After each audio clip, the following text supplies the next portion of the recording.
الحمد لله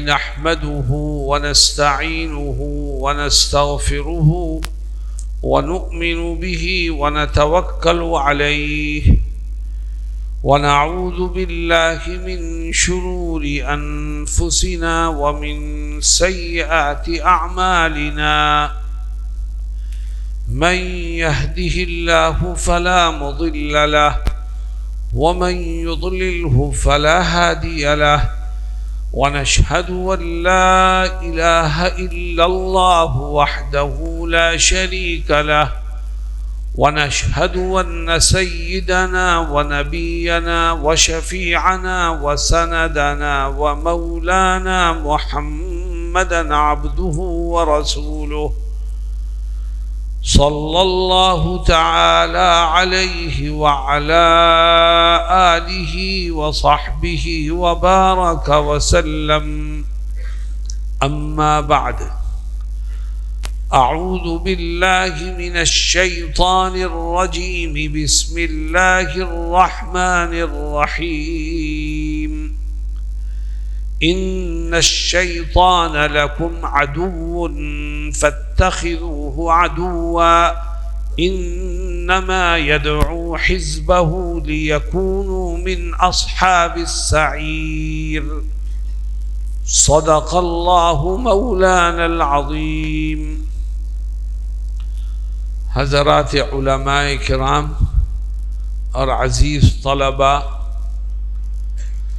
اللہ رب العزت اپنے بندوں میں سے کچھ لوگوں کو اپنے فضل و کرم سے اور رحمتوں سے نوازتا ہے اور کچھ کو محروم کر دیتا ہے. جن کو خدا اپنے فضل و کرم اور نعمت سے نوازتا ہے وہ کون بندے ہیں؟ جن کے پاس روپیہ پیسہ ہو وہ بندے ہیں، یا جن کے پاس بڑے بڑے باڑی اور گھر ہوں وہ بندے ہیں، جن کے پاس کھیت کھلیان ہو وہ ہیں؟ اللہ رب العزت جس کو اپنے فضل و کرم اور عنایتوں سے نوازتا ہے وہ کون بندے ہوتے ہیں؟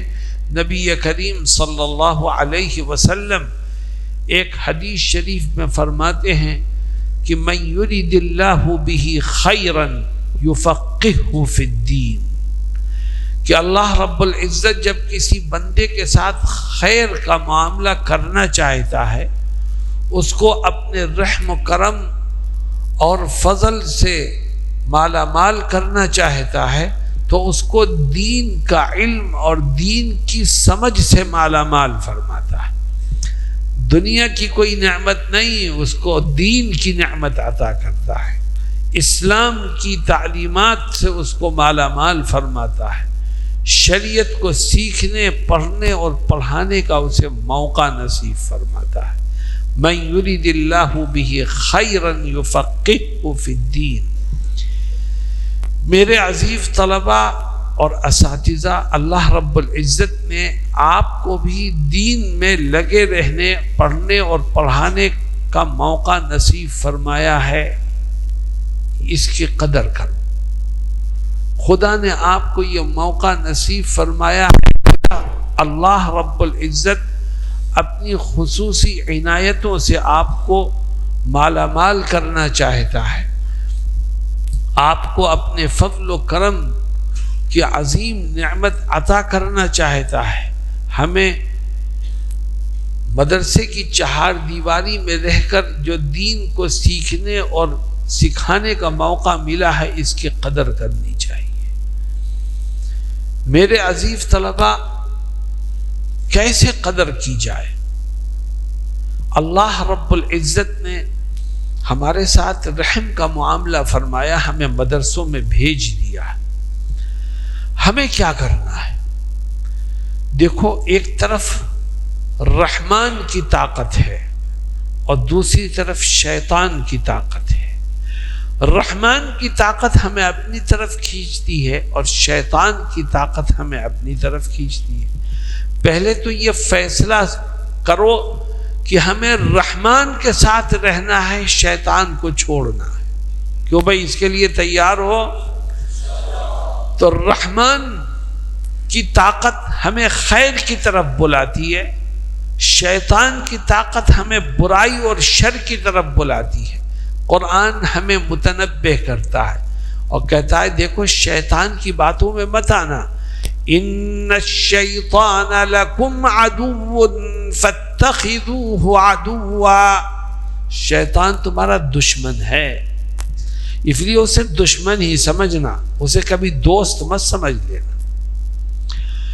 رحمان کی طاقت ہمیں خیر کی دعوت دیتی ہے اور شیطان کی طاقت ہمیں برائی کی طرف بلاتی ہے۔ اگر خدا نہ خواستہ ہم نے رحمان کی طرف سے اپنی توجہ ہٹا لی اور اللہ کی باتوں کو نظر انداز کر دیا تو ہمارے ساتھ ہوگا کیا؟ اگر ہم نے رحمان کی باتوں کو نظر انداز کیا اور جس چیزوں کی طرف رحمان دعوت دیتا ہے ان چیزوں کو نظر انداز کر دیا تو ہوگا کیا؟ اللہ کیا کہتا ہے؟ وَمَن يَعْشُ عَن ذِكْرِ الرَّحْمَنِ نُقَيِّضْ لَهُ شَيْطَانًا فَهُوَ لَهُ قَرِينٌ، جو رحمان کے راستے کو چھوڑ دے، اس کی یاد سے غافل ہو جائے، اس کی باتوں کو نظر انداز کر دے، تو ہم ایسے شخص کے ساتھ ایک شیطان کو کر دیتے۔ نقیض لہ شیطانا، ہم اس پر شیطان کو مسلط کر دیتے ہیں، فہو لہ قرین، جو ہر وقت اس کے ساتھ رہتا ہے۔ یہ بتاؤ جس کے ساتھ ہر وقت شیطان رہے وہ جنت میں جانے کا مستحق ہے کہ جہنم میں؟ وہ اللہ کو راضی کرنے والا بنے گا کہ ناراض کرنے والا؟ تو میرے دوستو، یہ ایک طرف رحمان کی طاقت ہے، دوسری طرف شیطان کی طاقت ہے، اور رحمان ہمیں خیر کی طرف بلاتا ہے، شیطان ہمیں شر کی طرف بلاتا ہے۔ ہمیں کس کی طرف جانا ہے؟ رحمان کی طرف۔ اگر رحمان کی طرف جانے والے بننا چاہتے ہو تو آپ کو 4 کام کرنے پڑیں گے۔ جو یہ 4 کام کرے وہ رحمان کی طرف جانے والا بن جائے گا، خدا اس کو شیطان سے بچا لے گا۔ وہ 4 کام کیا ہیں؟ میں طلبہ سے کہتا ہوں، اپنے ہاں بھی کہتا رہتا ہوں، آپ سے بھی کہتا ہوں کہ اگر رحمان کی طرف جانا چاہتے ہو اور شیطان سے بچنا چاہتے ہو تو 4 کام کرو۔ ان میں سے پہلا کام جو طلبہ کے لیے سب سے اہم ہے وہ یہ ہے کہ آج سے طے کرو کہ انشاءاللہ زندگی کے آخری سانس تک میں ہر قدم پر گناہوں سے بچنے کی کوشش کروں گا۔ جو گناہ سے بچنے کی کوشش کرے وہ رحمان کی طرف جانے والوں میں شامل ہو جائے گا اور خدا اس کو شیطان سے بچا لے گا۔ لیکن جو گناہوں سے نہ بچے تو یاد رکھو اللہ کو وہ ناراض کرتا ہے۔ اور خاص طور پر یہ طلبہ، نوجوان، بچے، ان کے لیے گناہوں سے بچنا بہت ضروری ہے، کیونکہ جو گناہوں میں مبتلا ہوگا اس کو علم سے محرومی کے سوا کچھ حاصل نہیں ہوگا۔ اگر تم علم حاصل کرنے میں کامیاب ہونا چاہتے ہو تو اپنے دامن کو گناہوں سے بچانے کی کوشش کرو۔ آپ نے سنا ہوگا کہ حضرت امام شافعی رحمہ اللہ کے استاد ہیں حضرت امام وکیع۔ حضرت امام شافعی رحمہ اللہ کو سبق یاد نہیں ہوتا تھا، یاد کرتے تھے بھول جاتے تھے، تو اپنے استاد سے انہوں نے اپنی یہ پریشانی رکھی کہ حضرت سبق یاد نہیں ہوتا، یاد کرتا ہوں تو بھول جاتا ہوں، کیا کروں میں؟ تو فرماتے شکوت الی وکیع سوء حفظی، میں نے اپنے استاد سے شکایت کی کہ مجھے سبق محفوظ نہیں ہوتا، یادداشت کمزور ہو گئی ہے۔ تو یہ نہیں فرمایا کہ استاد نے کیا جواب دیا؟ استاد نے یہ نہیں کہا کہ فلاں ٹانک پیو، یہ نہیں کہا کہ بادام اور کاجو کھاؤ، یہ نہیں کہا کہ خمیرہ کھاؤ. فرماتے فاوصانی الی ترک المعاصی، میرے استاد نے مجھے یہ نصیحت کی کہ ہر موقع پر گناہ سے اپنے آپ کو بچاؤ. فاوصانی الی ترک المعاصی فإن العلم نور من الہی ونور اللہ لا یعطى لعاصی. تو میرے عزیز طلبہ، سب سے پہلی چیز یہ ہے کہ اپنے آپ کو گناہوں سے بچاؤ. اور دیکھو تمہارے چہرے پر 2 آنکھیں ہیں، 2 کان ہیں، زبان ہے. آنکھ، کان اور زبان کا گناہ انسان کو سب سے زیادہ بربادی کے غار میں ڈھکیلتا ہے. ہم میں سے ہر ایک کی جیب میں موبائل ہے، بچے موبائل یوز کرتے ہیں، اور جس کے دل میں خوف خدا نہیں ہوگا وہ موبائل کا مس یوز کرے گا. اور میں کہتا ہوں کوئی طالب علم جوان اگر قسم کھا کے بھی کہے کہ میں اس کو غلط استعمال نہیں کرتا، تب بھی وہ جھوٹا ہی مانا جائے گا. ہمارے ہاں مدرسہ شاہی میں اس پر پابندی ہے کہ کوئی بڑا والا موبائل نہیں رکھ سکتا، اور کوئی پکڑا جائے گا مدرسے سے اخراج اس کا. ہاں چھوٹا موبائل جس سے صرف بات ہو سکے، اپنے والدین سے کرنے کی نیت سے رکھ سکتا ہے. آنکھوں کے گناہوں سے بچو، کانوں کے گناہوں سے بچو، زبان کے گناہوں سے بچو. جناب رسول اللہ صلی اللہ علیہ وسلم صحابہ کی تربیت کر رہے ہیں، اور ایک حدیث شریف میں فرماتے ہیں استحیوا من اللہ حق الحیاء. صحابہ نے کہا وَإِنَّا لَنَسْتَحْيِي مِنَ اللَّهِ وَالْحَمْدُ لِلَّهِ. جواب میں آپ فرماتے ہیں لَيْسَ ذَلِكَ وَلَكِنْ مَنِ اسْتَحْيَا مِنَ اللَّهِ حَقَّ الْحَيَاءِ فَلْيَحْفَظِ الرَّأْسَ وَمَا وَعَى. اگر تم خدا پہ شرم کرنے والے بننا چاہتے ہو تو اپنے سر کی حفاظت کرو، اور سر سے جڑے ہوئے اعضاء کی حفاظت کرو. سر سے جڑی ہوئی ہے آنکھ، کان اور زبان. فَلْيَحْفَظِ الرَّأْسَ وَمَا وَعَى. اس لیے میرے عزیز طلبہ گناہوں سے بچو. اور ایک بات اور یاد رکھو، گناہوں کو چھوڑو. کس کے ڈر سے؟ محتمم صاحب کے ڈر سے. کس کے ڈر سے؟ استاذ کے ڈر سے. کس کے ڈر سے؟ ناظم دارالاقامہ کے ڈر سے. کس کے ڈر سے؟ کسی کے سختی کرنے اور سزا دینے کے ڈر سے نہیں. سب سے بڑی سزا دینے والی ذات تو اللہ کی ہے. لہذا کس کے ڈر سے چھوڑو؟ خدا کے ڈر سے چھوڑو.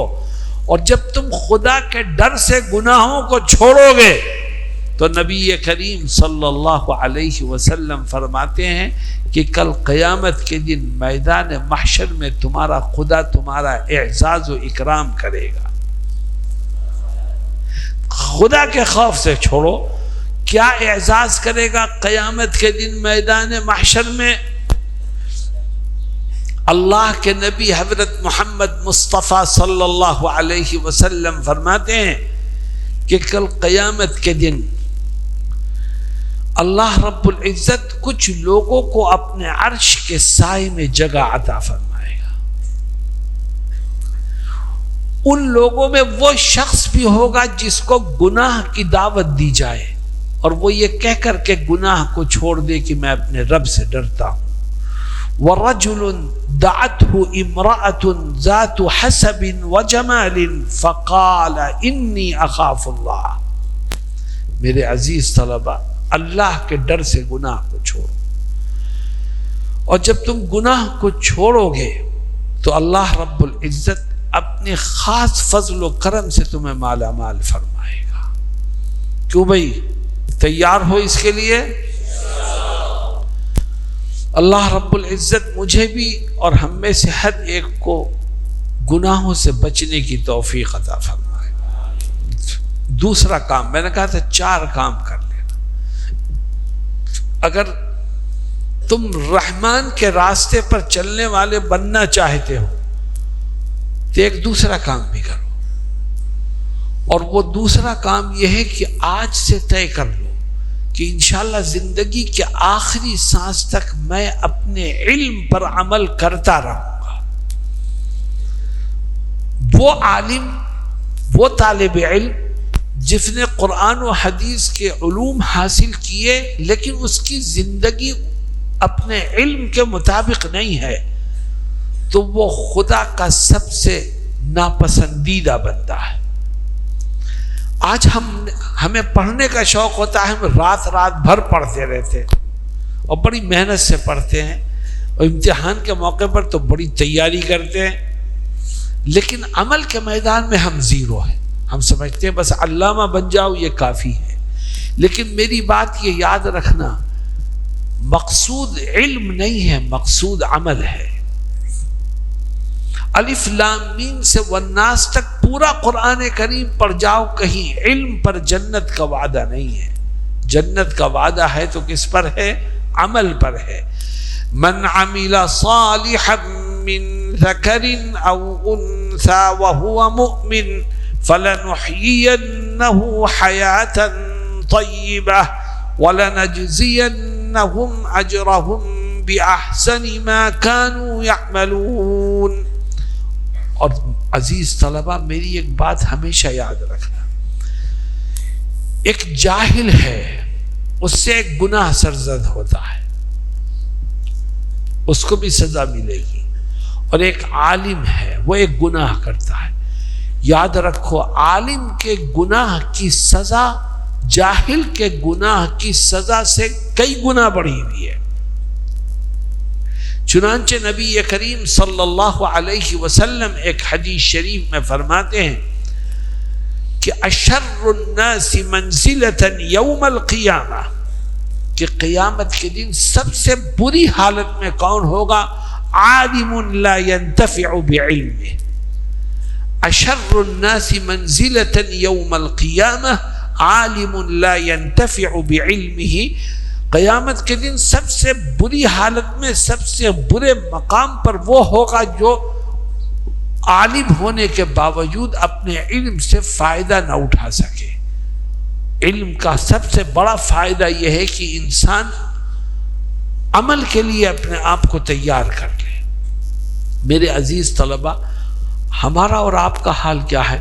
اس میں بہت سے بچے وہ ہوں گے جن سے کہا جائے، استاد یہ کہے کہ کل میں وضو کی سنتیں سنوں گا تم سے، تو وہ رات بھر بیٹھ کے یاد کرے گا اور پوری ازبر کر لے گا، اور درسگاہ میں بیٹھ کے شروع سے آخر تک وضو کی ساری سنتیں سنا دے گا، یاد ہے اسے، لیکن جب وضو کرنے کے لیے بیٹھے گا تو ان میں سے کسی پر عمل نہیں کرتا۔ بتاؤ ایسا ہوتا ہے نہیں ہوتا؟ یہ تو بڑے شرم کی بات ہے۔ یہی آپ کے علم و عمل کی جگہ، یہی مدرسہ ہے۔ آپ نے یہاں پڑھ تو لیا لیکن عمل کا جذبہ آپ کے اندر پیدا نہیں ہوا۔ جو زبانِ طالب علمی میں عمل کا عادی نہ ہو وہ شیخ الحدیث بن کر بھی عمل نہیں کرے گا۔ ابھی سے عمل کی کوشش کرو گے بھائی؟ العلم بلا عمل کالنہر بلا ماء، العلم بلا عمل كالشجر بلا ثمر، العلم بلا عمل كالمال الذي لا ينفق منه في سبيل الله۔ اس لیے میرے عزیز طلبہ، اگر رحمان کے راستے پر چلنا چاہتے ہو تو یہ طے کرو کہ جو کچھ پڑھیں گے انشاءاللہ زندگی کے آخری سانس تک اس پر عمل کریں گے۔ تیسرا کام، اگر رحمان کے راستے پر چلنا چاہتے ہو اور کامیاب لوگوں میں شامل ہونا چاہتے ہو تو ایک تیسرا کام بھی کرو، اور وہ تیسرا کام یہ ہے کہ آج سے طے کرو کہ انشاءاللہ زندگی کے آخری سانس تک اپنی زبان سے یا اپنے عمل سے کبھی اپنے کسی استاذ کے دل کو ٹھیس نہیں پہنچائیں گے۔ جس نے اپنے استاذ کا دل دکھایا ہو وہ علم کی برکتوں سے محروم ہو جاتا ہے، اور جس نے استاذ سے دعا لی ہو، اس کی خدمت کی ہو، اس کے کام آیا ہو تو اللہ رب العزت اس کو علم کا نور عطا فرمائے گا اور اس کے فیض کو جاری فرمائے گا۔ استاذ کی بات سمجھ میں نہیں آ رہی ہے تب بھی خاموش بیٹھے رہو۔ کوئی بات سمجھنا چاہتے ہو، آپ نے سوال کیا، استاد نے جواب دیا، وہ جواب بھی آپ کی سمجھ میں نہیں آیا، خاموش رہو۔ کتابوں میں تلاش کرو، کسی اور استاد سے بات کر لو، لیکن اس استاذ کو یہ باور کرانا کہ تم نہیں جانتے ہو میں جانتا ہوں، اس استاذ کو یہ بتانا کہ آپ نے جو جواب دیا وہ غلط ہے، یہ بڑی بے شرمی کی بات ہے۔ استاذ کے سینے سے جو علوم آپ کے سینے میں منتقل ہو رہے ہیں، اس کا تقاضا یہ ہے کہ آپ استاذ کا ادب کریں، اپنی زبان سے اپنے عمل سے اس کے دل کو ٹھیس نہ پہنچائیں، بلکہ کوشش کریں کہ اس سے دعائیں لیں، خدمت کر کے اس کے زبان سے آپ کے لیے اچھے کلمات نکلیں، یہ نجات کا ذریعہ ہوگا آپ کے لیے۔ آپ نے نام سنا ہے حضرت شیخ الاسلام مولانا حسین احمد مدنی رحمہ اللہ کا نام سنا ہے؟ ان کے والد کوئی مشہور آدمی نہیں تھے، ان کا خاندان کوئی مشہور نہیں تھا، اللہ نے عزت دی تو حضرت مولانا حسین احمد مدنی رحمہ اللہ کو دی۔ وجہ کیا تھی؟ وہ تو ایک عام انسان تھے، لیکن شیخ العرب والعجم کا لقب ان کو ملا، شیخ الاسلام والمسلمین کا لقب ان کو ملا، اور آج دنیا کے کسی خطے میں جا کے ان کا نام لو، فوراً لوگ کھڑے ہو جائیں گے، ہاں ہم نے نام سنا ہے ان کا ذکر خیر سنا ہے۔ تو یہ عزت و عظمت ان کو ملی کیسے؟ ان کے استاد تھے حضرت شیخ الہند مولانا محمود حسن دیوبندی رحمہ اللہ۔ حضرت شیخ الہند ہندوستان میں رہتے تھے اور ہندوستان میں انگریزوں کی حکومت تھی۔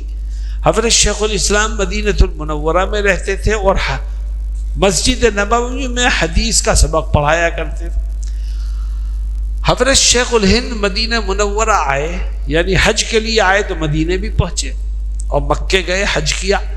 انگریز کی جو حکومت ہندوستان میں تھی، حضرت شیخ الہند اس کے خلاف آزادی کی جد و جہد میں شریک تھے، مجاہد آزادی تھے وہ۔ جب وہ مکے پہنچے تو انگریز حکومت نے جو ہندوستان کی تھی، اس نے سعودی عرب کی حکومت سے کہا کہ ہماری آپ کی بہت پکی دوستی ہے۔ سعودی حکومت نے کہا ہاں دوستی ہے، تو بات کیا ہے؟ کہنے لگے ہمارے ہاں کا ایک شخص آپ کے ہاں گیا ہوا ہے حج کرنے کے لیے، اس کا نام ہے شیخ الہند محمود الحسن، آپ اسے گرفتار کیجئے سعودی عرب میں، اور گرفتار کر کے ہمارے حوالے کیجئے۔ ہم ہندوستان میں اگر اسے گرفتار کرتے ہیں تو اس کے بہت شاگرد ہیں، پورے ملک میں ہنگامہ ہو جائے گا، لہذا سعودی عرب وہ گئے ہوئے ہیں، وہیں گرفتار کر لو۔ انگریزوں نے حضرت شیخ الہند علیہ الرحمہ کو گرفتار کر کے مالٹا کی جیل میں بند کر دیا۔ مولانا حسین احمد مدنی رحمہ اللہ مدینے میں تھے، انہیں جیسے ہی پتہ چلا میرے استاذ کو گرفتار کر دیا، وہ سیدھے جدے پہنچے اور گورنمنٹ کے لوگوں سے کہا کہ میرے استاذ کو گرفتار کیا ہے، مجھے بھی گرفتار کرو۔ لوگوں نے انہیں سمجھایا کہ حضرت آپ کے اوپر کوئی الزام نہیں ہے، کوئی چارج نہیں ہے، آپ سے گورنمنٹ کو کوئی شکایت نہیں ہے، آپ کیوں اپنے آپ کو گرفتار کرا رہے ہیں؟ تو حضرت نے جواب کیا دیا تھا؟ فرمایا میرا بوڑھا استاد جیل کی سختیاں برداشت کرے اور میں اپنے گھر میں آرام سے رہوں، یہ نہیں ہو سکتا۔ میں بھی اپنے آپ کو گرفتار کراؤں گا تاکہ میں جیل میں جا کے اپنے استاد کی خدمت کرنے کا مجھے موقع مل سکے۔ گرفتار کرا دیا، جیل میں پہنچ گئے۔ مالٹا کی جیل میں رہے، وہاں کا موسم بہت ٹھنڈا تھا، برف باری ہوتی تھی۔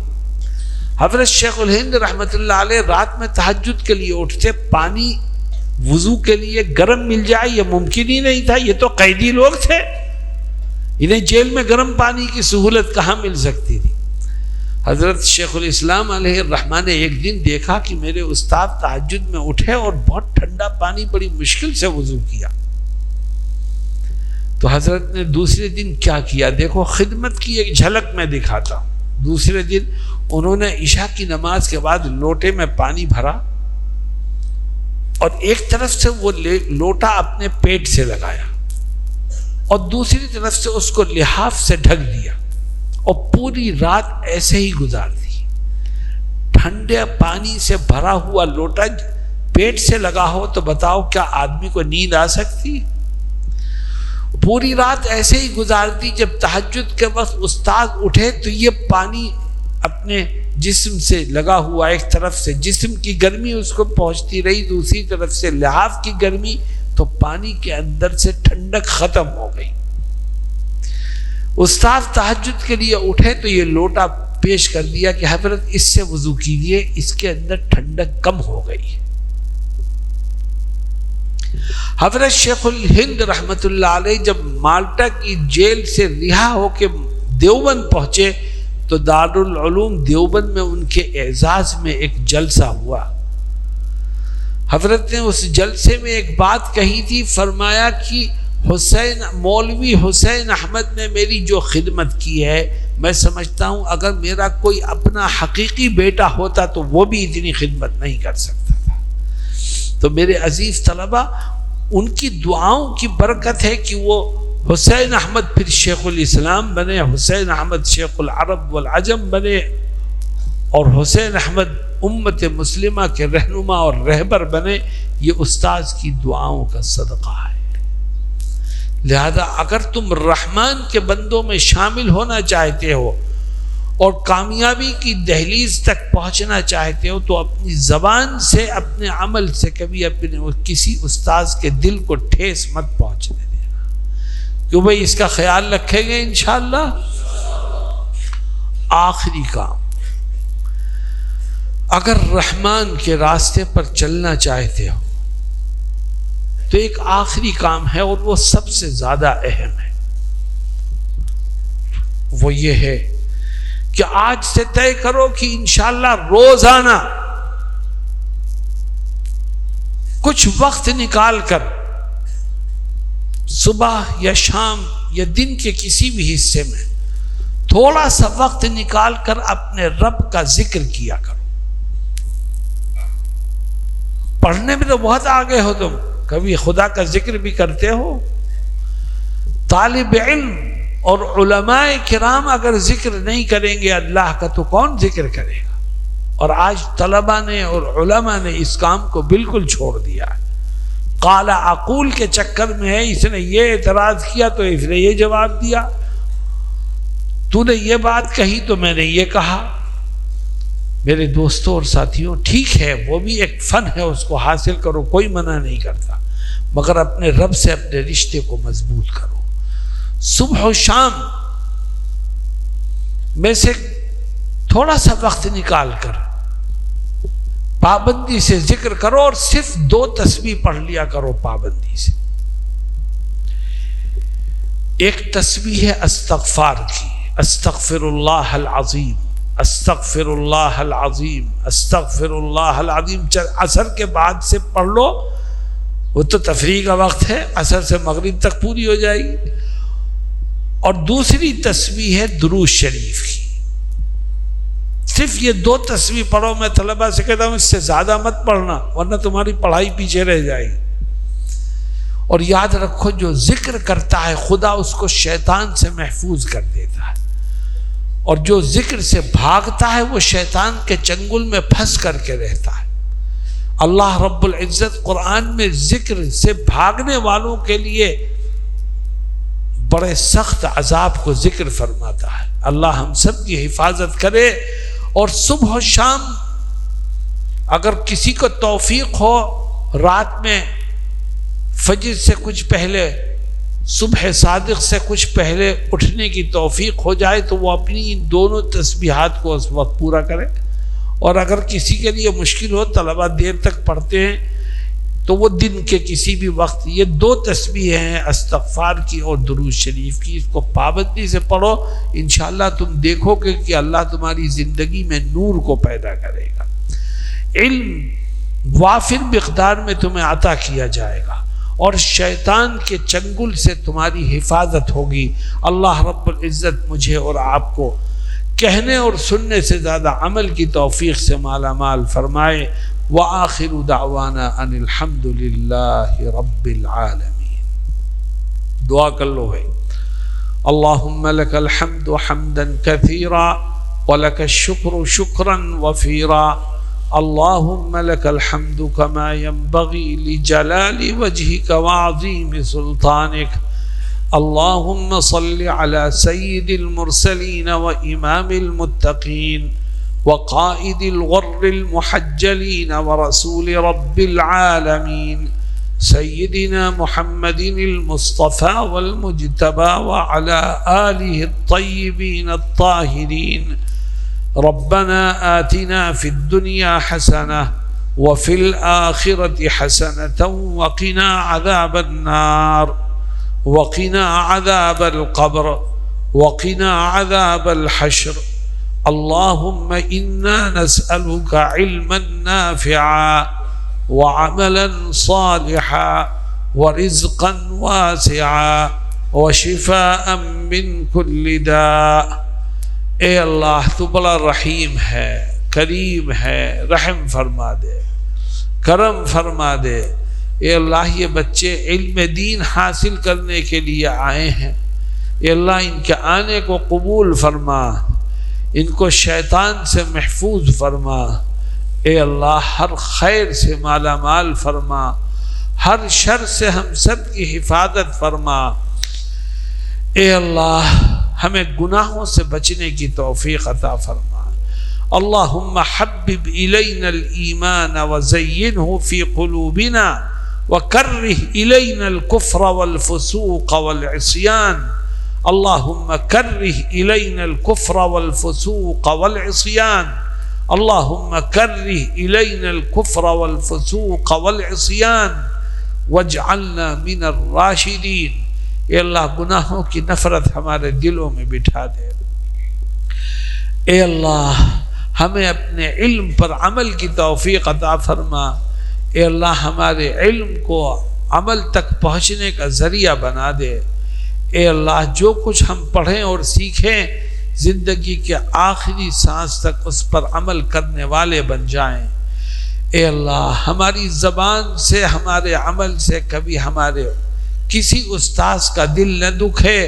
اے اللہ ہمیں استاذ کا ادب کرنے کی توفیق عطا فرما، ان کو تکلیف پہنچانے سے بچنے کی توفیق عطا فرما۔ اے اللہ اساتذہ کی دعائیں لینے کی توفیق عطا فرما۔ اے اللہ ہر خیر سے ہمیں مالا مال فرما۔ اے اللہ ہر شر سے ہماری حفاظت فرما۔ اے اللہ ہمیں اپنے ذکر سے اور اپنی یاد سے ہمیشہ ہمارے دل کو روشن فرما، اور غافل ہونے سے ہماری حفاظت فرما۔ اے اللہ روزانہ استغفار کی ایک تسبیح اور درود شریف کی ایک تسبیح پڑھنے کی ہمیں توفیق عطا فرما۔